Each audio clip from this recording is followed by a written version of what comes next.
asedane a yeye ne ntontom enkamfo eye ne dia na dom enti na okoda te se ufoyi ene ade achewo ti de obeka ne se awurade medase oda na se awia ne aka nyina wo de bema wo efi se woye mogatoa eda wo na yemu no na wonimo enti de besie wo anim bia no wonim de da wanim kura be se 2-3 years ago ni nyina wonim ana don hwe ba ko don hwe mienu de da wanim nyina awurade nim enti ade enti na oma asam na hya so oma ohaw no afa wo nipadua fa konanim na obeye de ama yada na se papa so hwe yen so na wotwe awie ye nyina mu ni ante bone ne asa ba biom eno se na me fa no mamo akwa abade wa ba Adom TV mo Facebook no yada mo ase na ene kwasi asampa afia amankwa tamaklo ma metra diamond ene yeti adwam ede badwam dwumadie yi ebro free sabre kwasi se nonkono ebebo enti tena ha sei na bibia opesa wotie say news say ya wekansie say ya hosepe ene gidie mu nsem no ni nyina ede bebram na afisem so wo honkomo ne hia sa wotena se na wotie bi ne awia mpensempensemu ne yakokoso ya manyonsemu ne nsema hodo mu nsoro ede ne nyina so ede abrewo na hyeno so se oman hene ya wo denchira ene wati nananom nsie do no free na wotwe na wie yer mu ne ede abramu ane so ye bekọ office na asampofo ajeyi ene kriu ne nkaye wo mu nyina wo ho nti de ekoso me yehwe so wusua mamre ne amane no yede ne nyina so ebebro akwasi anopami mu akwaba asomdwen ka bibi abokode yankopon adom wo hwe se de nsuo ne nti metri ho aye ye ntimi ankoba brain shop na ya be de nyame aye bi enti no meka se yemfase da mo twede ambo na ahwe meza na meboa enti wo hwe asa wo kasa dodo wo hwe we hu se ma ankoba brain shop ya ni yankopon edi na wo ya ankoba brain shop o se ankoba brain shop debi asema wo bisa bia oh question am ibusa ya if ya waka set ya me o say ya me ko mama who etiko utiafu a wo koba brain shop if ya asomdwen ka wo di wo abro e na baba no so no minim sika wo pe I don't want to force trafie na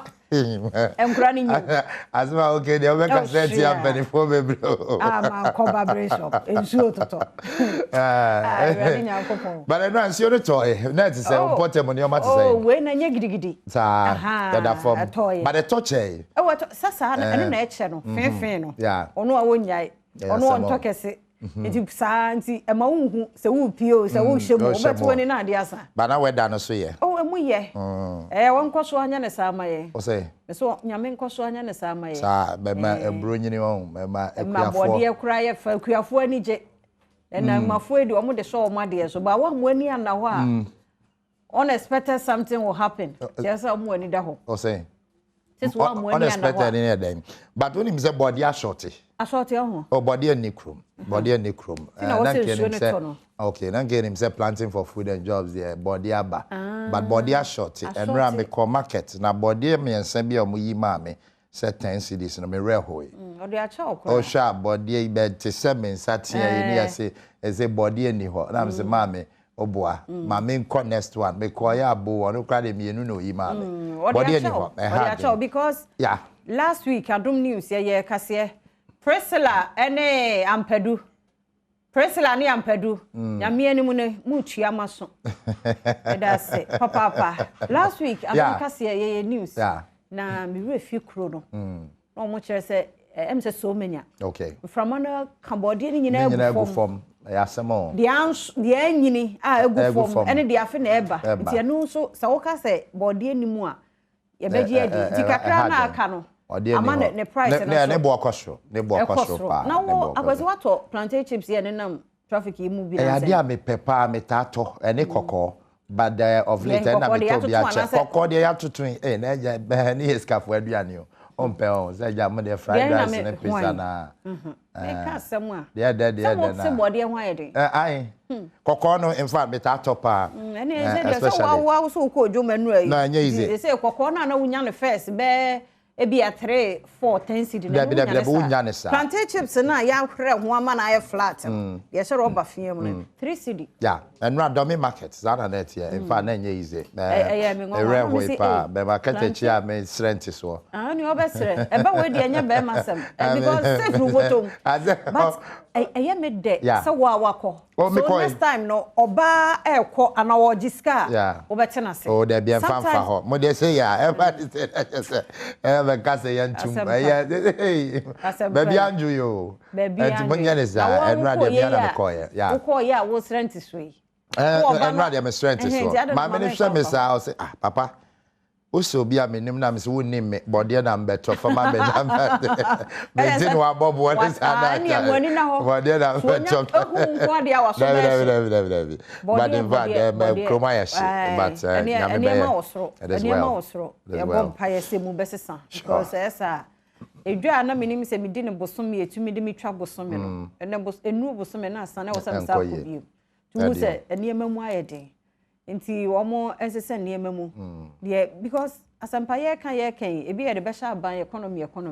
na ye hwan ya me no mienu ye mienu ye mienu because enne wache o si E11 nti wache akosoro na so E11 ya implement ya omo susu nya E11 sa de na Ghana for ye no na E11 nti we akosoro bibia ye de ahye E11 ye mfiase ya na me bisa me ho say de na E11 affect wache awoto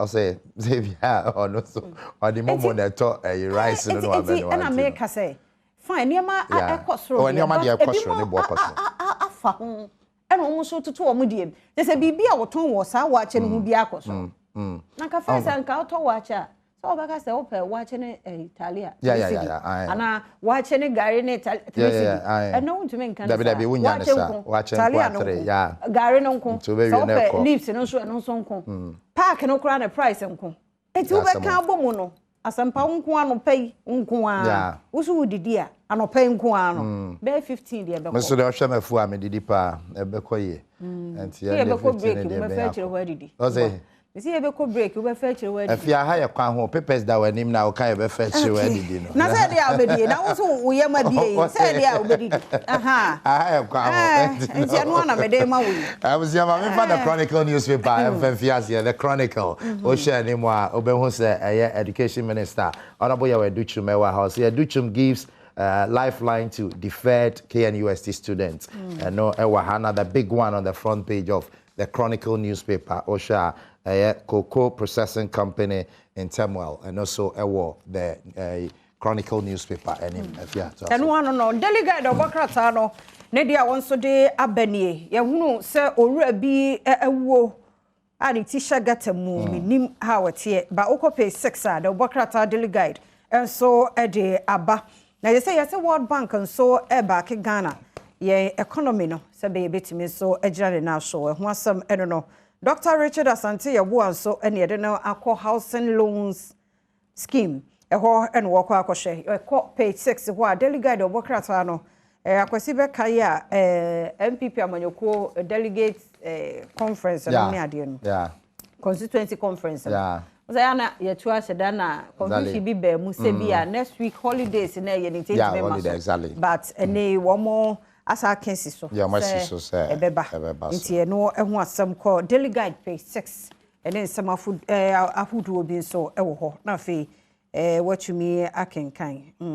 ti no hu asem no wona pa agudie no so ba kire ha ene ewo ha se if you support team bay yeah team bay say Ghana house support team bay yeah me de makuma no say ba ukosku na about netball o say ukosku na about netball no me say primary na yeah then na me netball me kai no pay ba na me kwa America kwa America wow how many meters 100 meet me call o say what you can say so me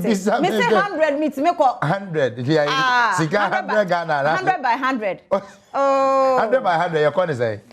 oh short distance no me we say yeah you can say yeah was a short distance you go park no so oh asampa and then you did me kwa ma body na you but still we did me jina so am ko oh me ko oh me carry me manage ho asemo